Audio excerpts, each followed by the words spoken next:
Dans Jean 20, 17, il est dit à Marie, ne me touche pas. Dans Matthieu 28, 9, elle lui saisit les pieds. Ces deux événements se sont passés le même matin. Pourquoi? Avant qu'il ne monte au ciel, personne ne pouvait le toucher. Pourquoi devait-il monter? Hébreux 9, 12 donne la réponse. Dans l'Ancien Testament, le souverain sacrificateur pénétrait derrière le voile, une fois par an seulement, avec du sang.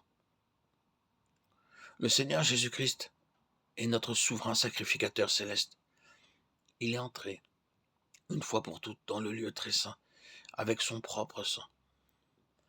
Chaque péché que nous commettons en pensée, en parole ou en acte est inscrit sur la conscience, comme les sons sur une cassette. Lorsque nous péchons, nous devons réclamer le précieux sang immédiatement. Hébreux 9, 14. Au milieu se tenait un agneau comme immolé. Rien ni personne ne peut ouvrir le livre. L'agneau immolé seul le peut. Apocalypse 5, 6. L'agneau de Dieu est mentionné 28 fois dans le livre de l'Apocalypse.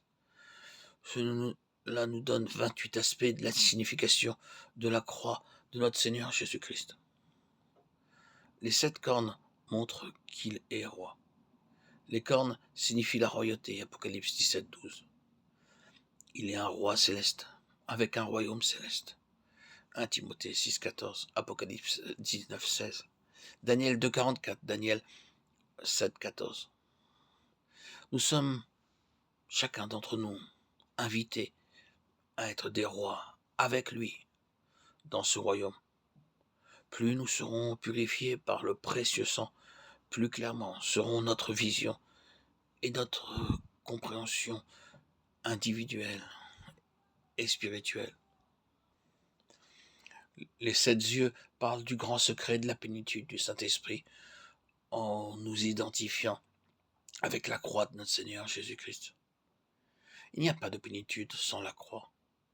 Plus nous sommes identifiés à la croix, plus nous sommes remplis. Cela ne vient pas par la prière ou par le jeûne, mais par la foi. Croyez que vous êtes la plus faible personne de la terre. Mourrez à vous-même. Mourrez à votre volonté.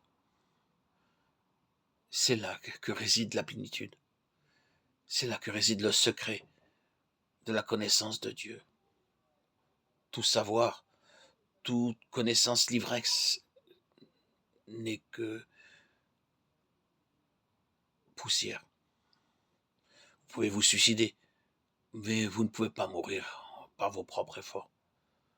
Vous ne pouvez pas vous crucifier, car quelqu'un doit vous clouer. Je ne peux pas me crucifier moi-même. Je dois demander au Seigneur d'enlever mon désir de puissance par la puissance de sa croix, de briser ma volonté, mes plans, par cette même puissance. Dans Colossiens 2, 9 à 10, il nous est dit que nous sommes parfaits en lui. C'est la plénitude réelle.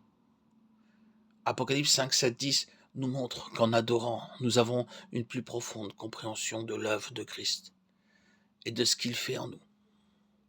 L'adoration est le grand secret de la plénitude. Beaucoup disent de longues prières, mais ce n'est pas l'adoration.